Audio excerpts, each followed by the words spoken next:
You are now witnessing the squadron adjutants strutting to their respective posts.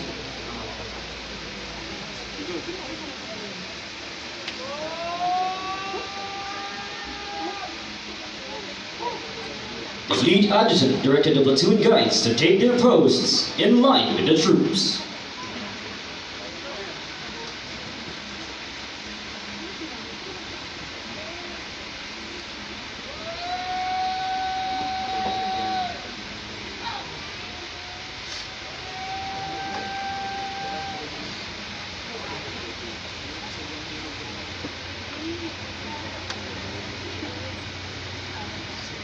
Parade dress was ordered to bring the troops to at ease as they listen to the martial tune.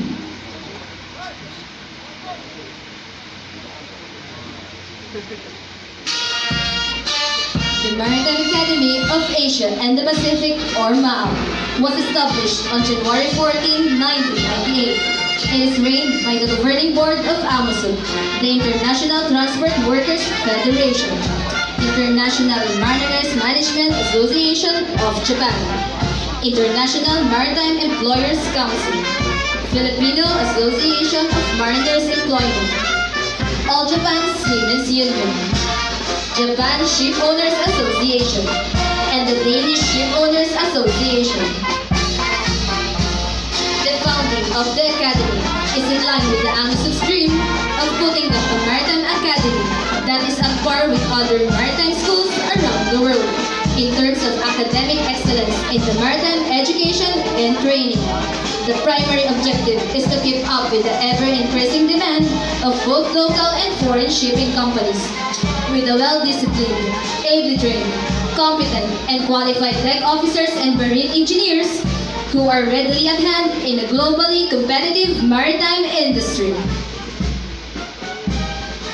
Guided by its motto, Virtus, Fides, et Disciplina, and founded on the precepts of a God-loving, world-class seafarer, imbued with the values of duty, service, selflessness, search for truth, and integrity, inspired by the ideals and dreams of its founder, Captain Gregorio S. Oca. We shall provide an environment-friendly institution responsive to the national and international goals and aspirations of the global community.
Please all rise for the singing of the Philippine National Anthem.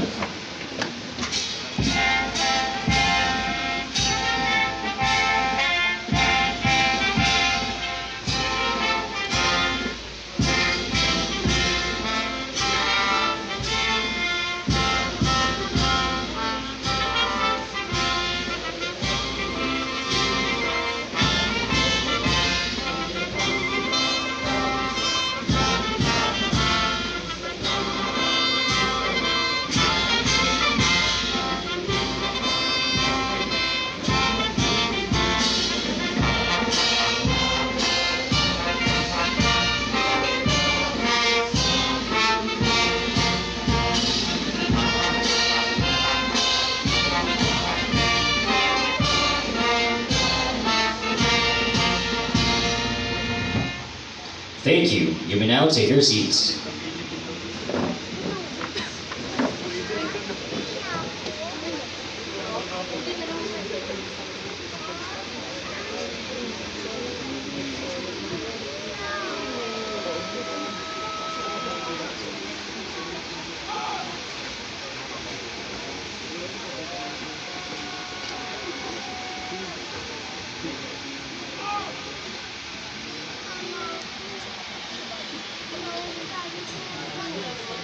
The fleet adjutant reports to the fleet commander that the fleet is formed.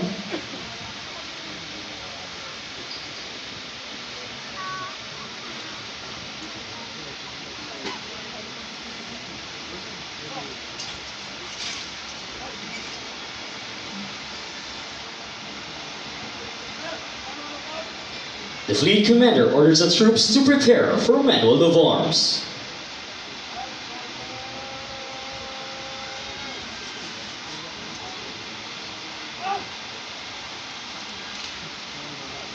Right shoulder arms.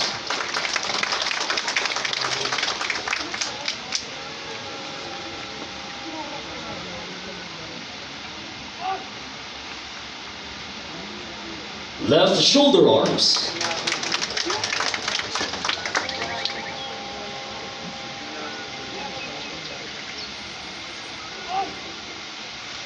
Port arms.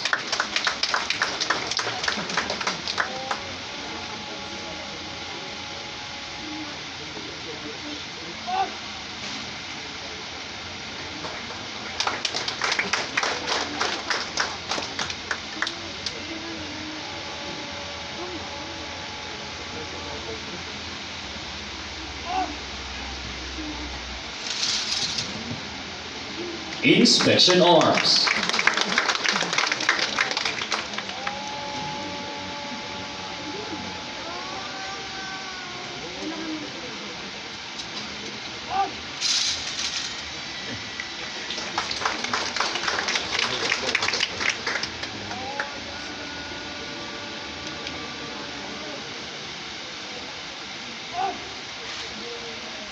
And Order Arms. The Fleet Commander orders the Fleet Adjutant to account for the completeness of the troops.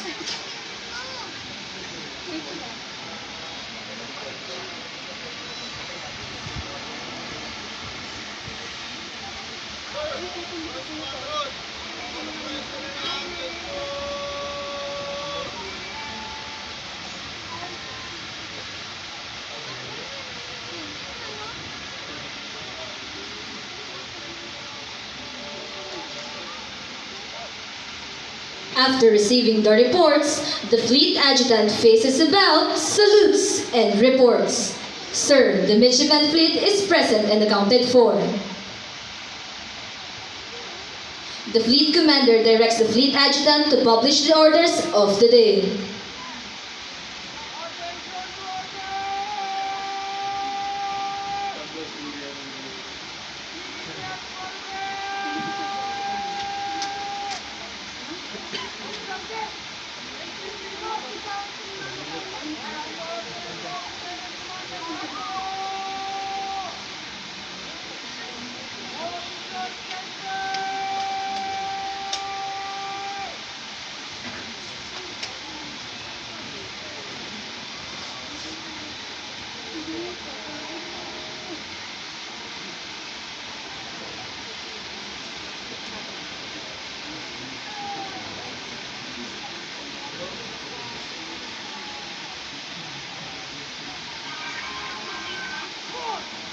After publishing the orders, the Fleet Adjutant gives the command, Officers Center March. He then takes his post with the Fleet staff as the officers move forward to get instructions from the Fleet Commander.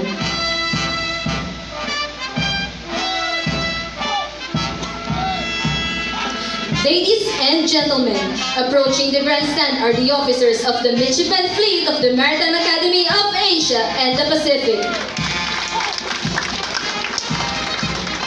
The Fleet Commander acknowledges the salute, gives instructions, and directs the officers back to their respective posts.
The Fleet Commander has brought the fleet to present arms to present the troops to our guests of honor. Please all rise for the presentation of honors.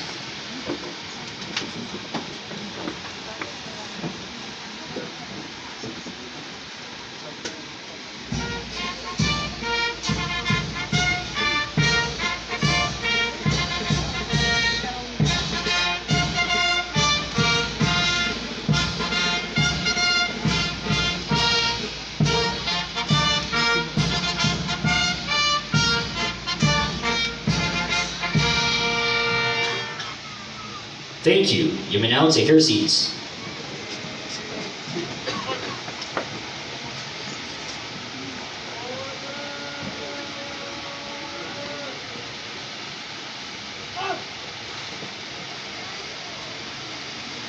Vice Admiral Eduardo Mar Santos, Armed Forces of the Philippines, retired. President, Maritime Academy of Asia and the Pacific, will now render his remarks and subsequently introduce our guest of honor and speaker. Fleet Commander, please give the fleet parade rest.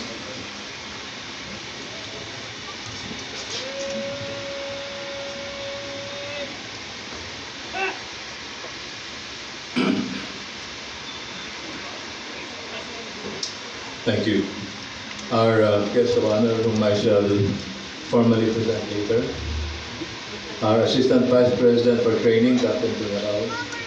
Assistant Vice President for Administration, Captain Kiko.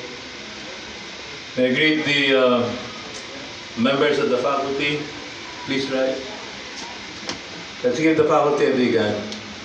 Everyone to train today. May I greet as well the other members of the staff, the technical, tactical officers, the alumni, the parents, relatives, and friends of the class of 2023. Ladies and gentlemen of the fleet, let me also specifically acknowledge the presence of the staff of our guests of honor who have come here. The Superintendent for Naval Officers School Center, Captain Roger Viduya. The Director for Training Development Center, Captain Rogelio Luna.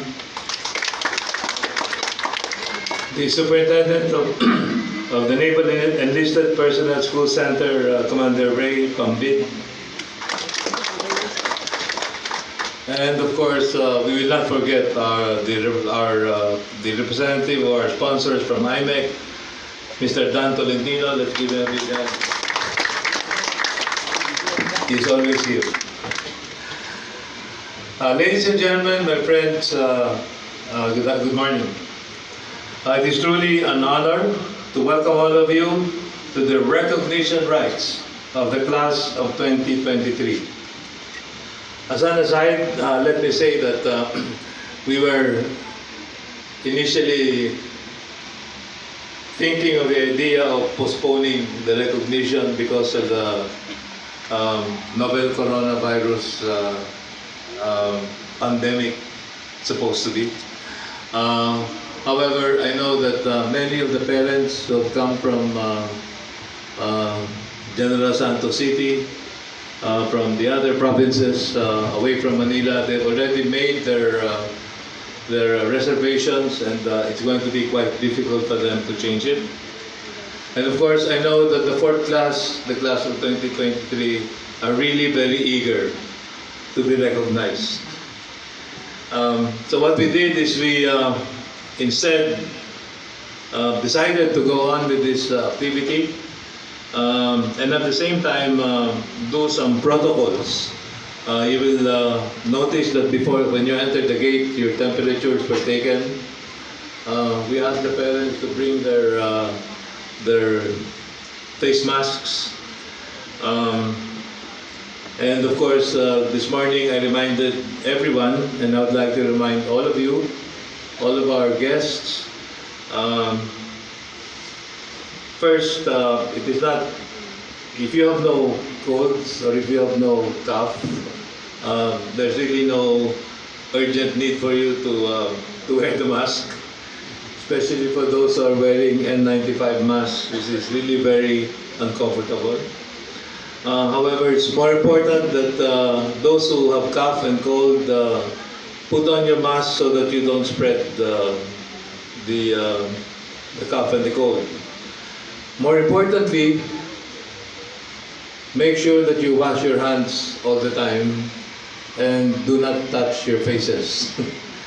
I think if you would just count how many times you touch your face, I think it's over 1,000 times a day. So make sure that your hands are always clean. Okay? So in spite of our density, yung kapal ng crowd is not really that much. Those who have the tendency to sneeze or to cough, the best way is to cover your mouth. Okay? Use your hanky or a napkin to cover your mouth whenever you cough so that you do not spread any virus. Okay. Having said that, we go on with the recognition right. Because indeed, today is a memorable day for the members of Maap Class 2023. If you recall, 8 months ago, they were also here in the same parade ground, wearing white shirt, dungarees, rubber shoes, no hair. Up to now, no hair.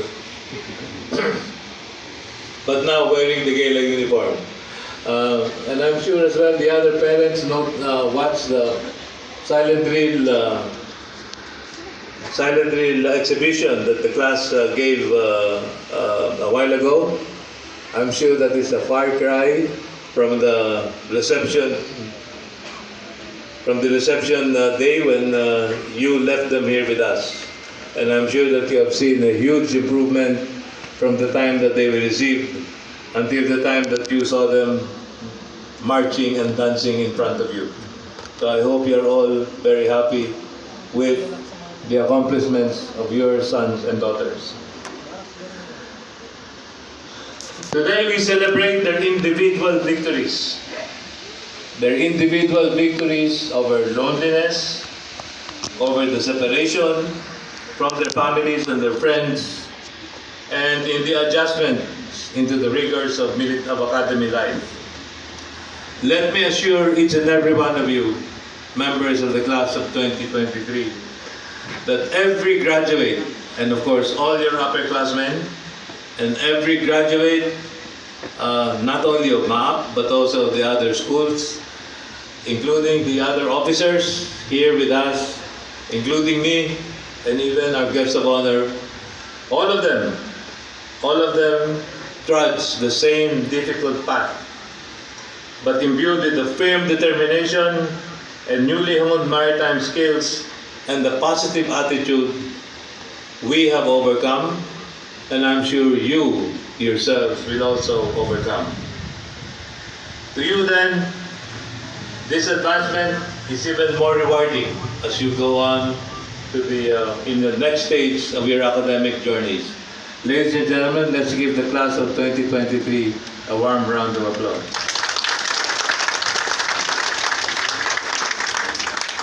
Joining them in the jubilation today are, of course, the proud parents and the loved ones who have supported these young men and women as they took the road to their goals through Maap. This honor and achievement also belong to them. For the love and support that they have willfully given, for the prayers, the moral support that they have offered, have fueled our midshipmen and women to surpass the challenges during the transition period. Truly, without the inspiration and guidance of the parents, of the relatives, of the friends, the 8 months before recognition day would surely be unbearable. Let us therefore recognize the parents, the relatives, and their friends by giving them a warm round of applause.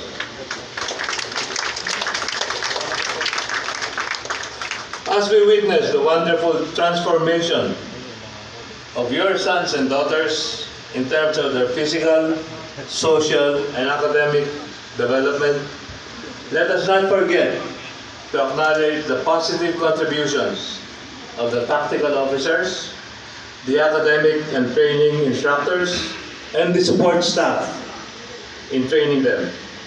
They have provided the nurturing environment for the midshipmen to be what they are now. As an academic community, they have provided the students the training, the support, and the encouragement that they need for this adjustment period. Let's also give them a warm round of applause. The present classes today, the classes of 2020, 21, 22, and 23, well, especially for the class of 2023, you are doubly blessed to receive the full benefits of our continuing efforts to improve the quality and standards of our maritime programs in the past years. For this school year, as you have noted, we have inaugurated an academic building annex which houses 9 more classrooms and a drawing room. And of course, the second floor is where the ladies are now billeted. They are now away from the males in the main dorm, but it has given them enough time and enough privacy so that they can continue on with their academic activities. We have also added more simulators and training facilities. And the entry of class 2023 is indeed memorable as they join the classes who collectively serve as a testament to AMOSUP's legacy of future generations of seafarers. This academy will continue to invest in the continual improvement of its systems and facilities and faculty and staff development programs, which are the pillars of quality education. As we celebrate the Recognition Day of Maap Class of 2023, we renew our commitment before all of you. Finally, let me thank all the parents of Class 2023 and of course our special guests who have joined us today as I make sure for your continuing support to Maap, and we hope that you feel the warm welcome of Maap this morning. Thank you very much.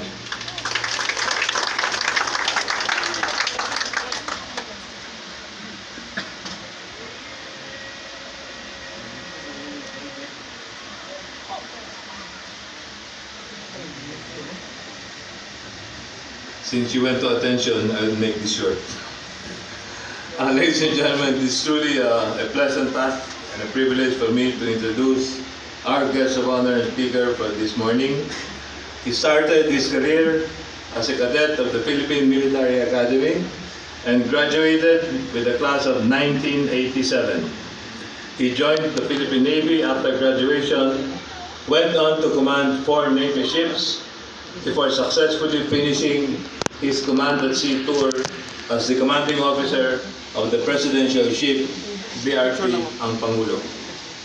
In the course of his naval service, our guest of honor further honed his educational profile by earning postgraduate degrees in our local universities, notably Masters in Public Management, Masters in Shipping Business Management, and Project Management courses at the University of the Philippines.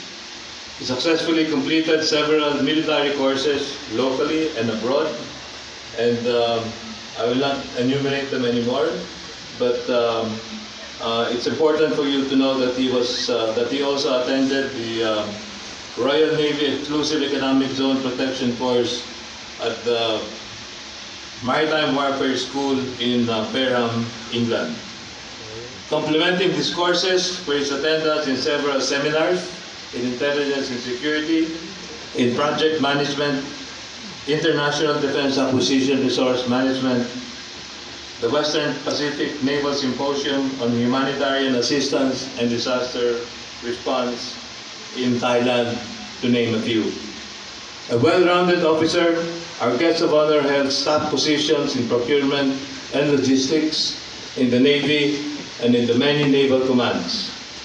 He has also commanded naval task groups in task forces in Palawan and in Cebu, and was designated as Assistant Chief of Naval Staff for Ships and Yards, which was later reorganized as the Assistant Chief of Naval Staff for Systems Engineering or N10.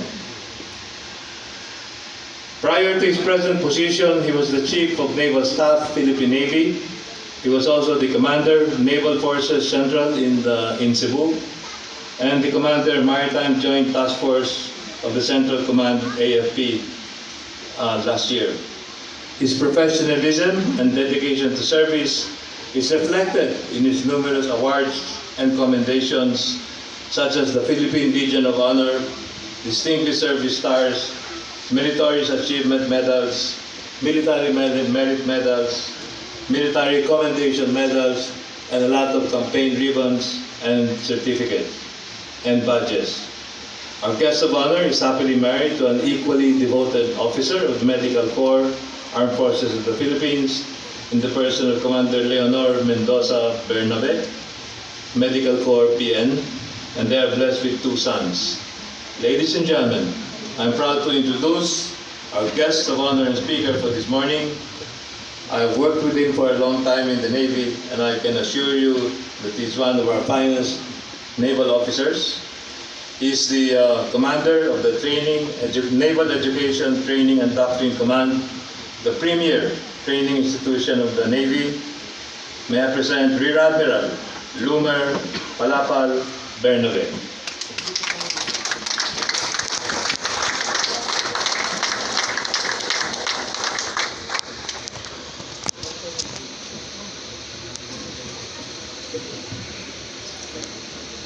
Please be seated. Thank you very much, Vice Admiral Eduardo Maar Santos, for that very kind introduction. Before I proceed, with your indulgence, sir, may I direct the troop commander to give tikas pahinga.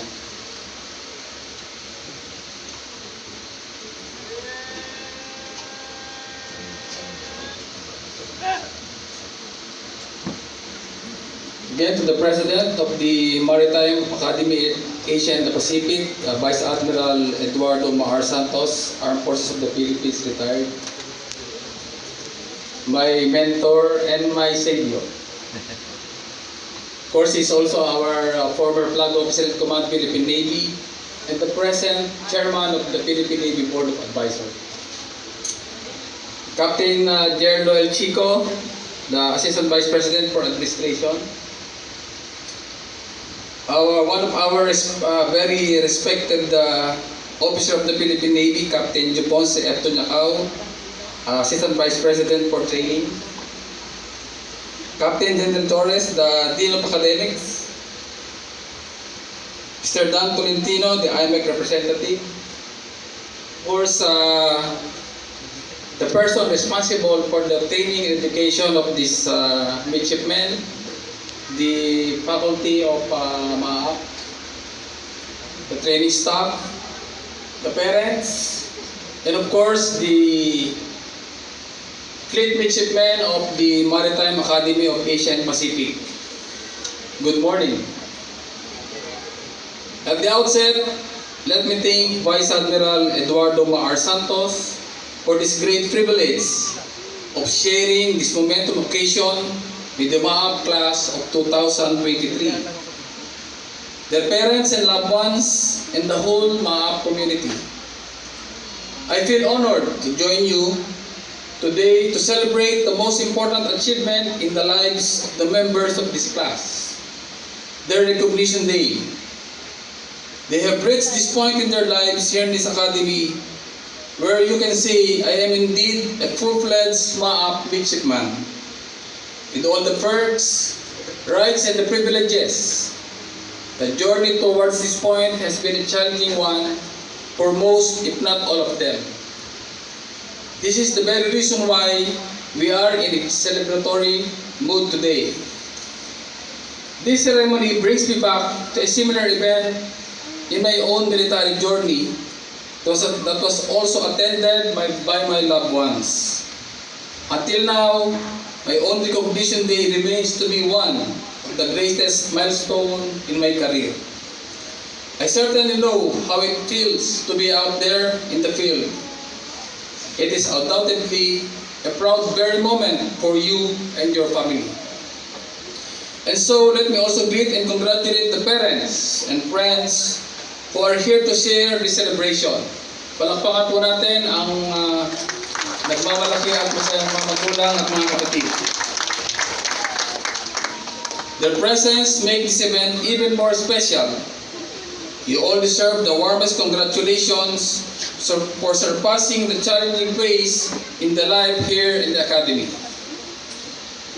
On this occasion, let me share with you two important values which I subscribe to and have guided me throughout my service and even in my personal life.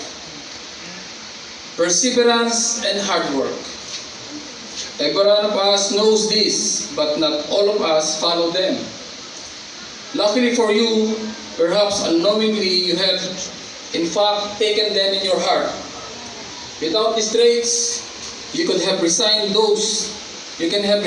days or weeks after your reception in August last year. These are the qualities which will continue to make a marked difference in your life as it did to famous people of modern times. First, let us recall the story of J.K. Rowling, the writer of the Harry Potter series. J.K. Rowling had just been divorced. During that time, was on government aid and could barely afford to feed her baby during the time.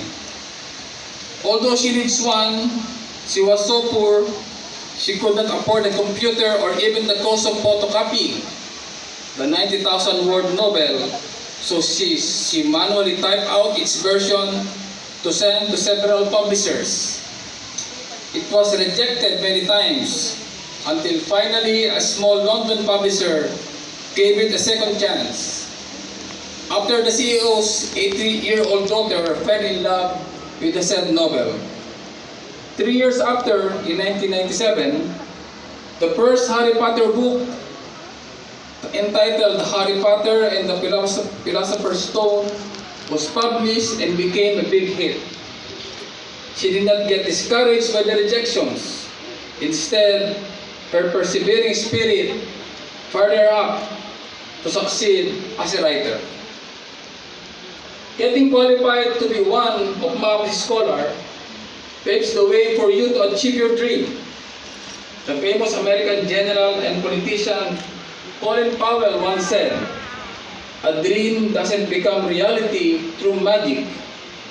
It takes sweat, determination, and hard work." This dictum is also exemplified in the life of another famous personality whose tragic death stunned the world a few days ago.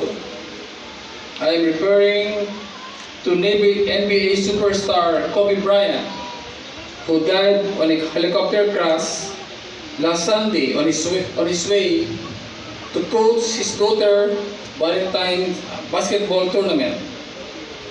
Kobe is known for his discipline, hard work, and relentless work ethics. Stories are told of him spending time alone in the gym or the weight room for his body conditioning. He is also known to challenge his teammates to one-on-one games at team practices. Kobe would not stop practicing until reaching 400 shots.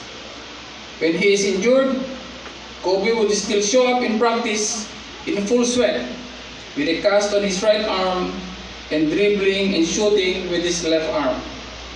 These and many more anecdotes tell us all about Kobe, who is a sportsman and hungry to be good, and he puts a lot to work in. We all realize that you can all be inspired from the examples of people we admire. Like J.K. Rowling, you have set your dreams, and that is to become maritime professionals who will sail the seven seas. Like Kobe Bryant, your basketball court is the Maritime Academy of Asia and the Pacific. I urge you to make the most of the scholarships you have received from this beloved institution. Many are being called, but very few are chosen. You are very blessed to be trained and educated in a world-class institution like Maap. And I hope that you will do your part in maximizing your learning experience. As worthy to be part of the midshipman fleet, and I hope that you play your game right. I hope and pray that when you graduate, you shall bring honor to this academy and this country through your very professional services. And in closing, let me put together the importance of perseverance and hard work in the words of a wise man. The horizon is out there somewhere. You just keep chasing it, looking for it, and really work hard for it. Once again, to the members of the Maap Class 2023 and their loved ones, Congratulations at mabuhay po kayong lahat. Magandang umaga po sa ating lahat.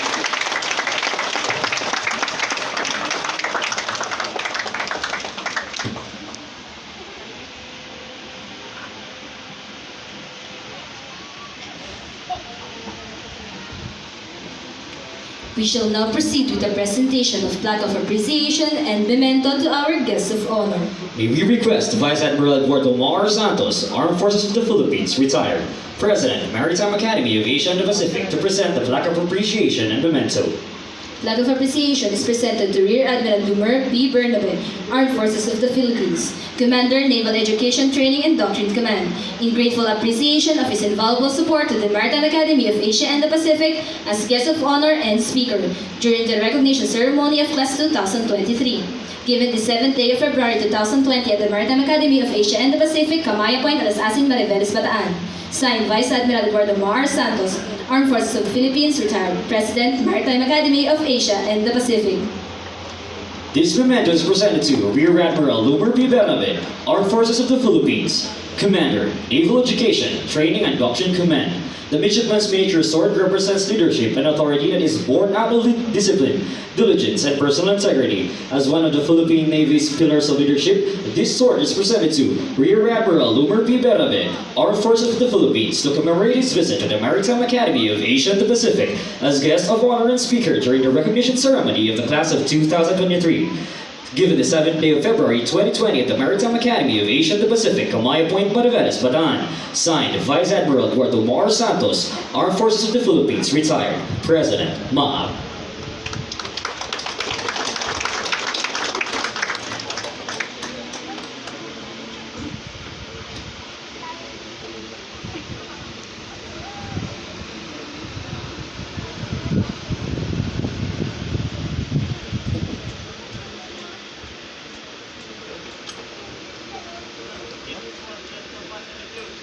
The fleet commander has reported that the fleet is ready for pass and review.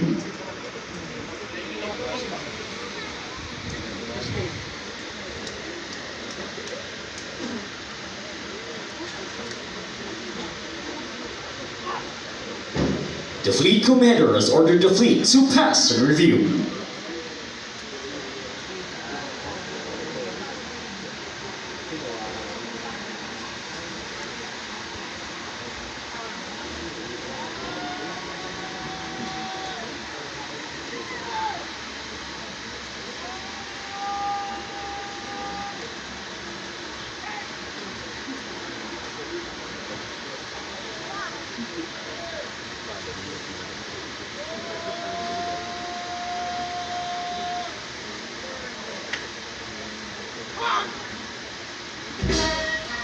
As the band plays march music, the fleet, led by the fleet commander, will pass and review before our guests of honor.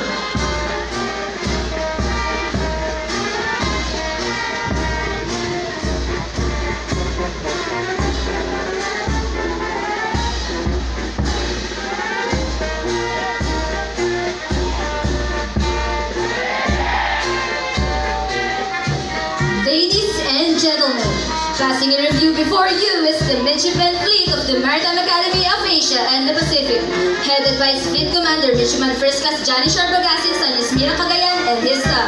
First Class Joshua Rejano, Sorsogon City. First Class Chuck Jan Gavin Dimesa, Taguig City. First Class Jericho Jansenia, Quezon City. First Class Stephen Angelo Mesa, Las Piñas City. First Class Ivan Isaac Del Rosario, Florida Blanca, Pampanga. First Class RBJ Lazarte, Samal, Bataan. First Class Lefty Joven Cabangan, General Santos City. Naval Installation Command Band under the baton of Musician Second Class Frederick Fajardo. First Squadron Commander Midshipman First Class Francois Angelo Cruz, Maribelle, Bataan, and his staff. First Class Curly Orola, Maribelle, Bataan. First Class Randolph Ramos, Anglo Pangasinan. First Class John Benedict Liu, Quezon City. First Class Soren Fajardo, Bandan Canamba. First Class Brian Nazan Sagayno, Imus Cavite. Alpha Company Commander Midshipman First Class Chris Jagas Ngeteg, Baguio City, and his staff. First Class J. Carbon, Satanino, South Cotabato. First Class Calvi John Remigio, San Antonio, Zambales. Second Class Jeffrey Guis, Maribel. First Platoon Leader Midshipman First Class Ann Patrice Balo, Quezon City. Second Platoon Leader First Class Jeric Flores, Zamboanga City. Third Platoon Leader First Class Nolia Takador de Masalang, Masbate. Bravo Company Commander, Midshipman First Class John Carlo Famisa, Cavite Cavite and his staff. First Class Andrew Shano, Taguig City. First Class Brian Tangilig, General Santos City. Second Class Ariel Ismael Bustamante, Dasmariñas, Cavite. First Platoon Leader, First Class Alexander Espero, Agosin del Norte. Second Platoon Leader, First Class Vince Walter Giganto, Bantayan, Cebu.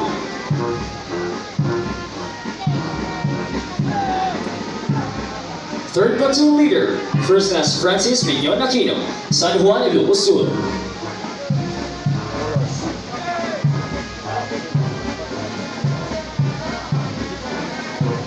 Please all rise for the passing of colors.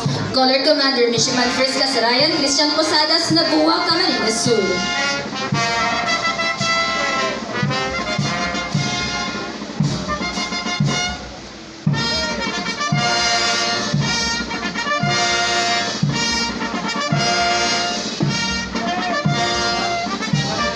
Thank you. You may now take your seats. Second Squadron Commander, Midshipman First Class Vincent Villacruz, Labo Camarines Sur and his staff. First Class Yusel Lance Curioso, General Emilio Ginaldo. First Class Jerry Espinosa Terry Jr., Pembo, Makati City. First Class Raymond Esquera, Bulacan. First Class Tius John Nasanto, Malibu, Aklan. First Class Char Nixon Tolentino, Pembo, Makati City. Charlie Company Commander, First Class Daniel Pahutagana, Pinamalayan, Ondretal Mindoro, and his staff. First Class Jen Brenner Nagsarado, Iloilo. First Class Kimberly Joy Tarente, Santo Niño, South Cotabato. Second Class Trepa Situna, Lipa City, Batangas. First Platoon Leader, First Class Rick Benedict Regino, Esperanza, Sultan Kudarat. Second Platoon Leader, First Class Christine Joy Olog, Quezon City. Third Platoon Leader, First Class Michael Angelo Musa, Paque, Laguna. Delta Company Commander, Midshipman First Class Neil Vincent Siriaco, Marikina City and his staff. First Class Gregorio Randy Bayokbo, Balilihan, Bohol. First Class Philip Dinis Briones, Sarangani Province. Second Class Lance Manipon, Pangasinan. First Platoon Leader, First Class Carl Michael Sarabao, General Santos City.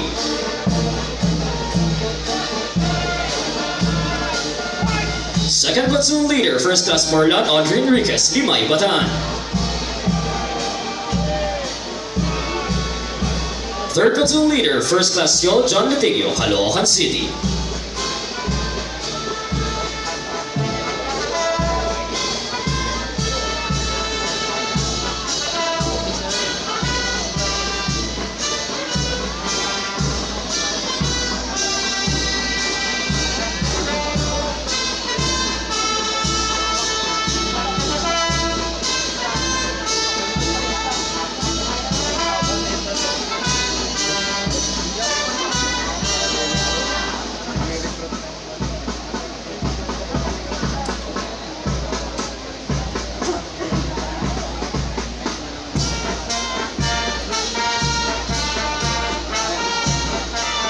We will now proceed with a recognition ceremony for the voyagers of ever-enduring rectitude and sagacity across the illuminating seas.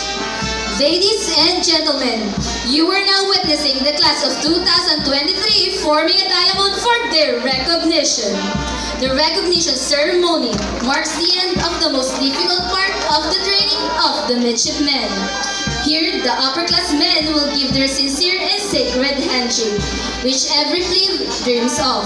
They are forming the four sides of the diamond that stand for the four companies from where these plebes came from.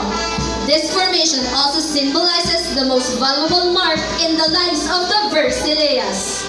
Diamonds are built under the most intense pressures over a long period of time. The pressures and stresses that these fourth-class men and women lived for the past 8 months contributed immensely to their development, transformation, and continuous learning as responsible men and women. They are forming a diamond because they come out beautifully under the most inconceivable situations. These fourth-class men have undergone a lot of hardships, struggles, trials, and sacrifices. They came out standing tall and proud, acquiring and retaining good values, which this kind of training has taught them. It also symbolizes the most valuable mark in the lives of Versileas. The lives that these young men and women live here in the Academy as fourth class will serve as the strongest foundation of their discipline, leadership, and character. Considered to be the most precious gem, this formation shows that the kind of character-building training they had in the Academy is the most significant experience they have in their lives. Their experiences as fourth-class men taught them the essence of humility and equipped them the desired attitude to withstand and surmount obstacles and hardships.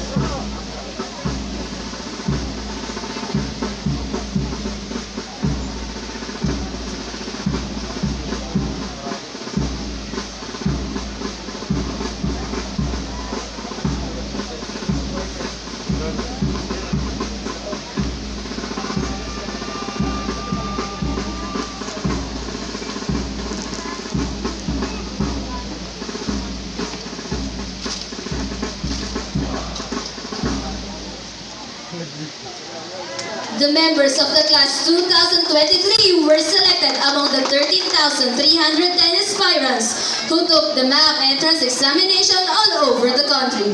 Majority of the group came from Luzon and the rest came from Visayas and from Mindanao. They are the 21st batch of midshipmen of the Maritime Academy of Asia and the Pacific. They came from average to well-off families, with parents ranging from ordinary employees, farmers, drivers, businessmen, merchant marine officers, doctors to high-ranking government officials. A total strength of 489 reported last 17 of June 2019. Standing with pride in front of you are 453 midshipmen and women of Versinea's class of 2023.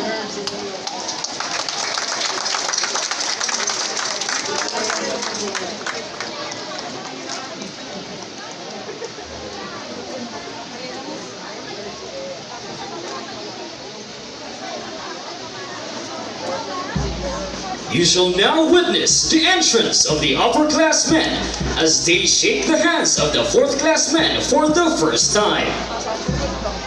These upperclassmen consist of 3 classes of midshipmen of the Maritime Academy of Asia and the Pacific. They underwent virtually the same experiences that these fourth-classmen have gone through. They know what it takes to be the lowest mammal in an exacting institution. This all the more makes this occasion a truly gratifying time, relieves a difficult life of a plebe as they share this honored tradition with the members of Class 2023. The hardships, the double timing, the head up, chin in, and the massive exercises all end today with a triumphant smile from every plebe. They all have experienced the pain and the stress of not seeing their families and loved ones. Still, they persisted to meet the challenges head-on in order to see their families today with a different posture, with a mature stance and outlook. All the pain and homesickness are well compensated on this day of days, Recognition Day. The punishment and enormous requirements seemed inconsequential.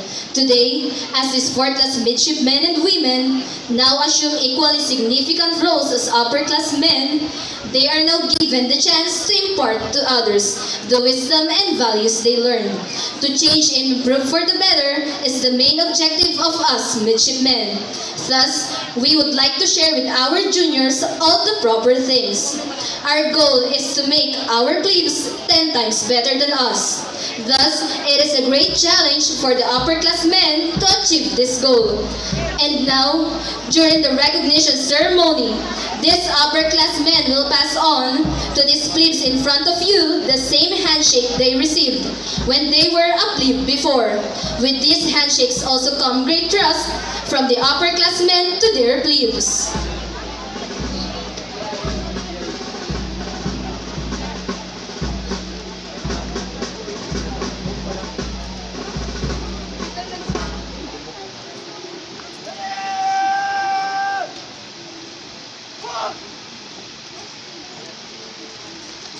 At this point, you will hear the band playing Strong Hearts to signify the start of the most sacred handshake of the upperclassmen. The recognition day is the ceremony that marks the end of the most difficult stage of training as a midshipman from a carefree teenager. A fourth-class man is transformed and made to realize at an early stage of many responsibilities one faces in his chosen field. The training regimen includes character building, leadership training, and academics. It is the time when the most significant and noteworthy tears of joy will roll on the cheek of every fourth-class man as a clear manifestation of his deep satisfaction and pride for hurting the same path traveled by their predecessors. It is the beginning of a new life that is deemed full of challenges. They face the future without apprehension, for deep in their hearts, the training they had as well as their convictions are enough armor to protect them in the pitfalls that they may encounter along the way. It is the momentous time when their perfectionist and hard-to-please upper-class men who are gifted with keen sense of finding even the slightest deficiencies will finally shake their hands for the first time and utter the sweetest and meaningful words, "Carry on." This is the most gratifying day for the proud parents who have painstakingly watched the transformation of their well-loved sons and daughters into more responsible men and women. To the class of 2023, voyagers of ever-enduring rectitude and sagacity across the illuminating seas, on behalf of the upper-class corps, we send you our genuine and warmest congratulations.